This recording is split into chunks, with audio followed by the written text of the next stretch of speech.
ایک طرف طائف کی گلیاں ہیں اور ایک طرف رحمت للعالمین ہیں۔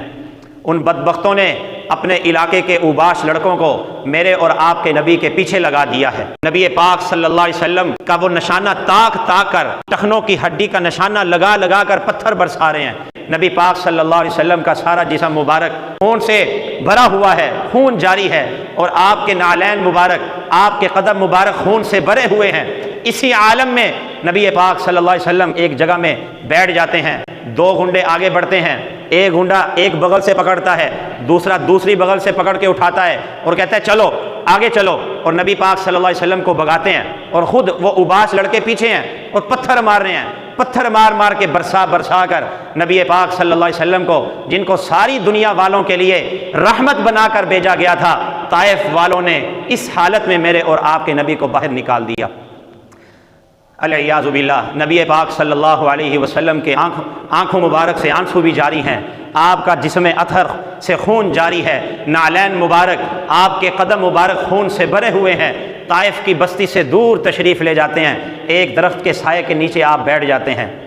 آپ کی طبیعت ابھر آئی، جذبات امڈ آئے۔ اس موقع پر نبی پاک صلی اللہ علیہ وسلم نے اللہ سے دعا کی، مناجات کی، ایسی مناجات کی جو دلوں کو چیر کے رکھ دینے والی ہے۔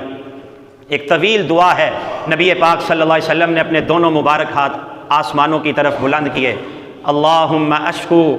ضعف قوتی وحیلت قوتی، اے اللہ میں آپ کے دربار میں شکایت لے کر آیا ہوں، میں آپ کے دربار میں شکایت لے کر آیا ہوں اپنی قوت کی کمزوری کی،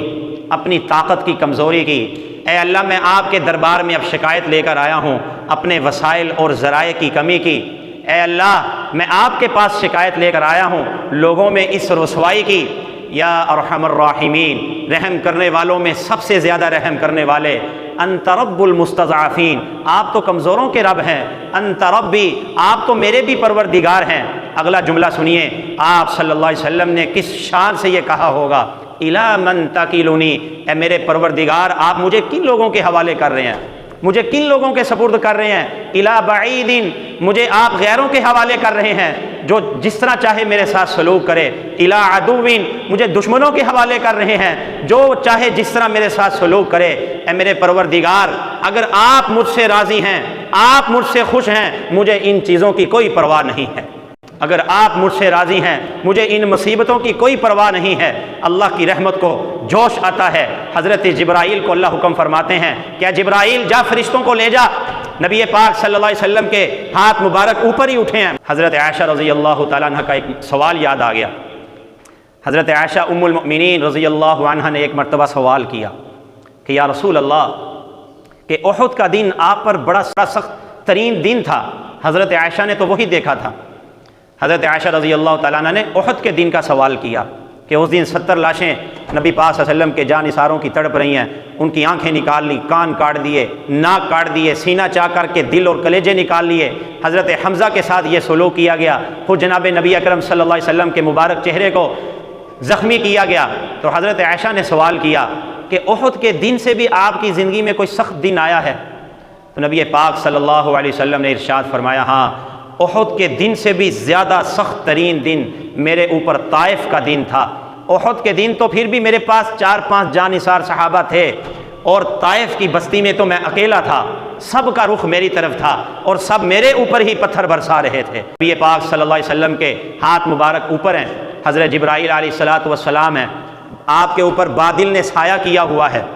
حضرت جبرائیل علیہ السلام فرماتے ہیں یا رسول اللہ آپ کے حکم کے منتظر ہیں، یہ پہاڑوں کا فرشتہ آپ کے پاس ہے، طائف کے دائیں بائیں جو پہاڑ ہیں آپ اجازت دیں، حکم فرمائیں، یہ پہاڑوں کو ان کو ملا کر ان کو سرما بنا دیتے ہیں۔ یا رسول اللہ آپ اجازت فرمائیں، یہ زمین کا فرشتہ ہے، یہ طائف کی بستی کو اٹھا کے لے جائے آسمان کی طرف، ادھر سے جا کر ان کو پلٹ دے۔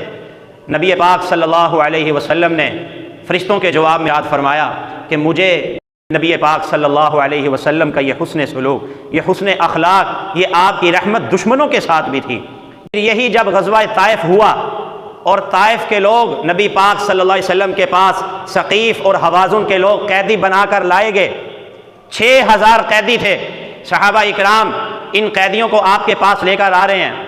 اندر ایک عورت بھی ہے، ہتھ کڑیاں لگی ہوئی ہیں، بڑا گندا بال اور پریشان حال، صحابہ اکرام کو کہنے لگی مجھے کہاں لے جا رہے ہو؟ صحابہ اکرام نے عرض کیا کہ ہم محمد عربی حضرت محمد رسول اللہ صلی اللہ علیہ وسلم کے پاس تم لوگوں کو لے کر جا رہے ہیں۔ تو وہ کہنے لگیں کہ اب محمد عربی صلی اللہ علیہ وسلم کو میرا جا کر سلام کہنا اور کہو کہ بی بی شیمہ تمہارے پاس گرفتار ہو کر آ رہی ہیں، تمہاری رضاعی بہن حضرت حلیمہ سعدیہ کی بیٹی، اور یہ وہی شیمہ ہے کہ بچپن میں آپ کو کھلایا کرتی تھیں، آپ کو لوریاں دیا کرتی تھیں اور آپ کے ساتھ بکریاں چرایا کرتی تھیں۔ ایک صحابی دوڑے نبی پاک صلی اللہ علیہ وسلم کی خدمت میں کہ یا رسول اللہ، ان قیدیوں میں ایک عورت ہے جس کا نام شیمہ ہے، وہ یہ باتیں کر رہی ہیں۔ نبی پاک صلی اللہ علیہ وسلم بیٹھے تھے، فوراً اٹھ کھڑے ہوئے پریشانی حالت میں، اور آپ کے چادر مبارک اتاری اور فرمایا کہ لے جاؤ، یہ میری بہن کے سر پہ جا کے اڑا دو، اس کو فوراً آزاد کر دو، اور اس علاقے کے جتنے قیدی ہیں سب کو آزاد کر دو۔ تو نبی پاک صلی اللہ علیہ وسلم نے طائف والوں کو یہ صلہ دیا کہ جب وہ 6000 غلام اور قیدی بن کے آ رہے ہیں، اپنی رضاعی بہن کی وجہ سے سب کو آزاد فرما دیا، سب کو آزاد فرما دیا، سب کو رہائی عطا فرما دی۔ یہ نبی پاک صلی اللہ علیہ وسلم کی رحمت تھی، یہ آپ کی شفقتیں تھیں اپنی امت پر۔